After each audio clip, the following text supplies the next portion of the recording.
Bismillahirrahmanirrahim. Assalamualaikum warahmatullahi taala wabarakatuh. Kaifa halukum jami'an? Apa khabar semua anak-anak pelajar Pak C dan Pak D? Jadi insya-Allah untuk kelas kita pada hari ini Ustaz akan jalankan kelas secara offline dan kita akan menyentuh tentang topik pembelajaran baru iaitu dalam bidang akidah insya-Allah. Jadi sebelum kita nak memulakan kelas, Ustaz akan bacakan doa penderang hati dahulu. Kamu semua boleh aminkan. Bismillahirrahmanirrahim. Alhamdulillahirabbil alamin wassalatu wassalamu ala asyrafil anbiya'i wal mursalin wa ala alihi wa sahbihi ajma'in. Allahumma iftah alaina hikmataka wanshur alaina min khazaini rahmatika ya arhamar rahimin. Rabbana shrah lana sudurana wa yassir lana umurana wahlul 'uqdatam min alsinatina yafqahu aqwalana birahmatika ya arhamar rahimin. Rabbana zidna 'ilman nafi'a warzuqna fahman sahiha ya rabbana ya rabbal alamin. Amin. Baik. Jadi insya-Allah untuk kelas pada hari ini kita akan masuk topik baru bidang akidah, dan sebelum kita nak menyentuh lebih lanjut lagi untuk tajuk ni, suka untuk Ustaz kongsikan dengan kamu semua sepotong ayat Al-Quran daripada surah Al-Mudaththir ayat 41 dan ayat 42. A'udzubillahi minasyaitonirrajim. Ma salakakum fi saqar qalu lam naku minal musallin. Jadi maksudnya ialah apakah yang menjurumuskan kalian ke dalam neraka Allah Subhanahu wa taala, neraka As-Saqar ini. Jadi mereka menjawab, kami dahulu tidak termasuk orang-orang yang mengerjakan solat. Jadi mafhum daripada ayat ini kita boleh tengok bahawa mereka itu dicampakkan ke dalam neraka Allah iaitu As-Saqar, dan kita tahu bahawa neraka Allah ni ada 7 marhalah atau 7 nama. Antaranya ialah neraka As-Saqar. Jadi mereka ni dimasukkan ke dalam neraka As-Saqar kerana meninggalkan perbuatan solat, meninggalkan ibadah solat. Jadi itu adalah balasan atas siksaan yang Allah buat kepada mereka yang meninggalkan ibadah solat. Jadi intisari daripada ayat ini kita akan menyentuh lebih lanjut lagi pada topik pembelajaran kita pada hari ini insya-Allah. Baik, jadi insya-Allah kita tengok sama-sama slide tajuk pembelajaran kita pada hari ini. Pelajaran 10 bidang akidah, tajuk baharu yang kita ambil iaitu Allah Subhanahu wa taala Maha Pembalas, atau dalam bahasa Arabnya kita sebut sebagai Al-Muntaqim. Al-Muntaqim.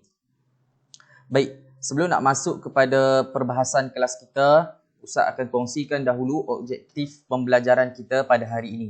Yang pertama, menyatakan maksud Al-Muntaqim.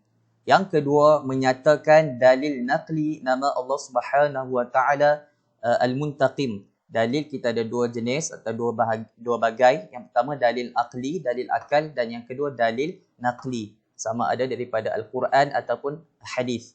Dan objektif pembelajaran kita yang ketiga ialah merumuskan kefahaman mengenai nama Allah Al-Muntaqim dan menghubungkaitkan dengan kehidupan seharian kita. Jadi insya-Allah untuk pembelajaran kita hari ini, selepas selesai pembelajaran kita pada hari ini adalah 3 objektif ataupun 3 perkara yang kita akan capai di akhir pembelajaran. Baik, kita lihat yang seterusnya. Maksud Al-Muntaqim. Apakah yang dimaksudkan dengan Al-Muntaqim? Jadi maksud Al-Muntaqim ialah nama Allah Subhanahu wa taala yang menunjukkan bahawa Allah Subhanahu wa taala Maha Pembalas dengan menimpakan azab terhadap orang yang melampaui batas. Jadi yang dimaksudkan siapa di sini orang yang melampaui batas? Contohnya kita lihat antara golongan orang yang melampaui batas ni adalah orang yang tidak mengerjakan ibadah solat.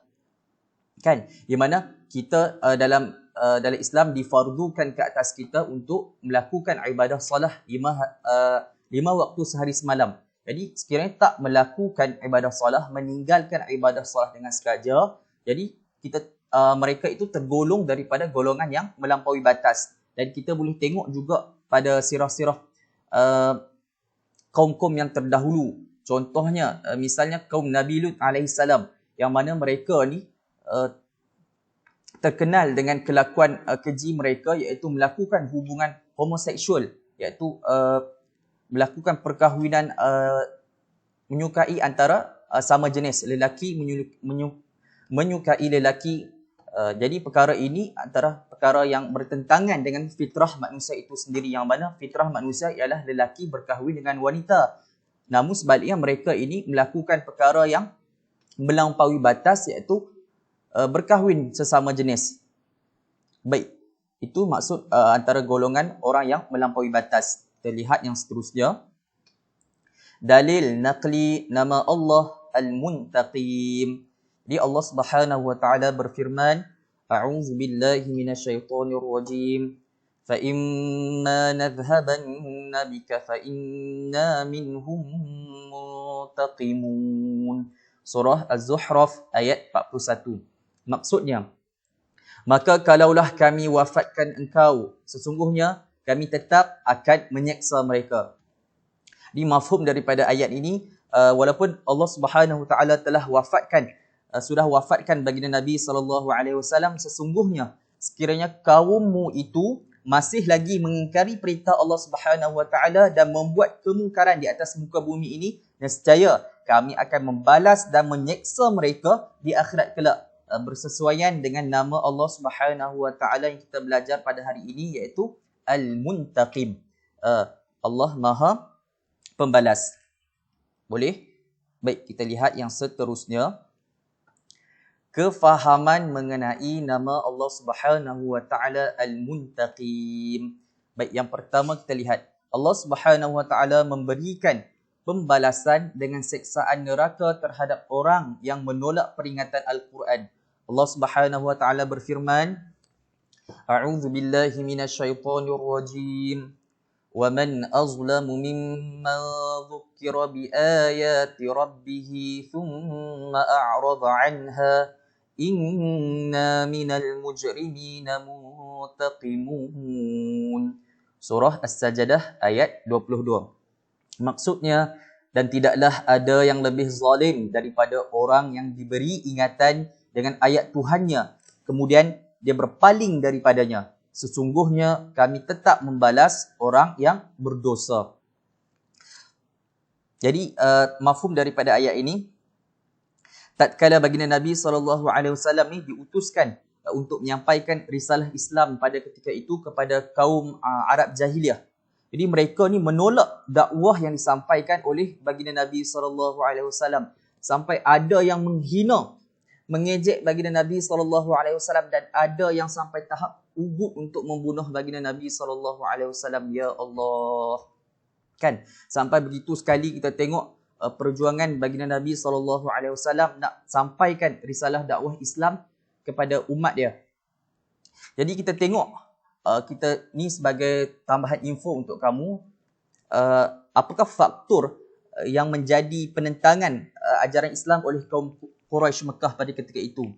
Jadi faktor besarnya ialah faktor agama, yang mana ajaran Islam ni yang disampaikan oleh Nabi Muhammad SAW itu dia bertentangan dengan mereka punya ibadah ataupun ritual yang mereka laksanakan sebelum ini, iaitu menyembah berhala, yang mana penyembahan berhala ni sudah sebati dah dalam darah daging mereka, orang Mekah pada ketika itu. Yang mana penyembahan berhala ni mereka ikut daripada pelakuan nenek moyang mereka. Jadi bila datangnya Islam dan disampaikan dakwah akidah, iaitu mentauhidkan Allah Subhanahu wa taala, mengesakan Allah Subhanahu wa taala, maka bertentangan dengan ibadah ataupun perbuatan mereka yang sebelum ini, iaitu perbuatan syirik, iaitu menyembah berhala. Itu faktor utama dari sudut penentangan kaum Quraisy Mekah pada ketika itu terhadap dakwah yang disampaikan oleh baginda Nabi SAW.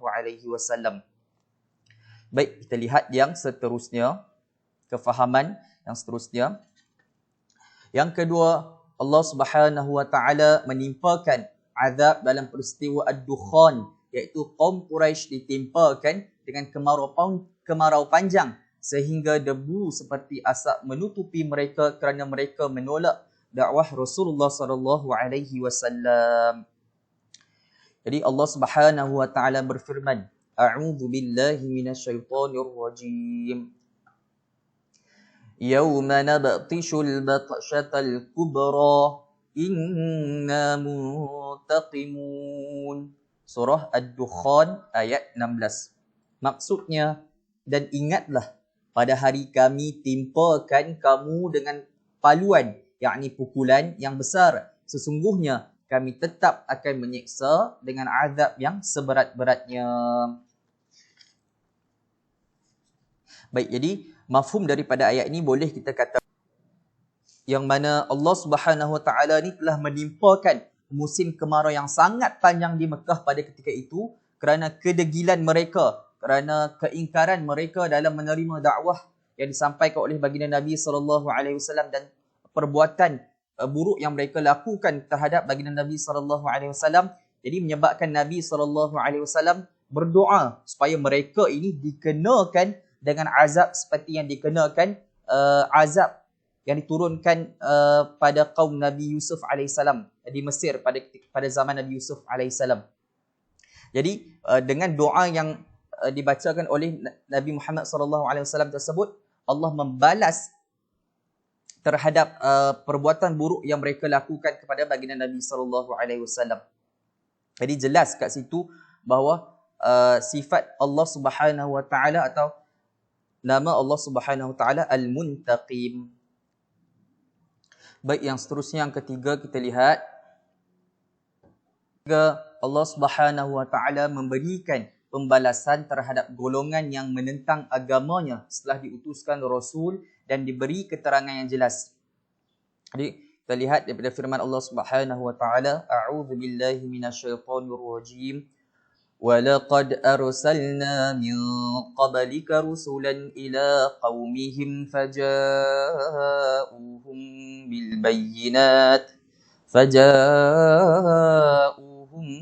بِالْبَيِّنَاتِ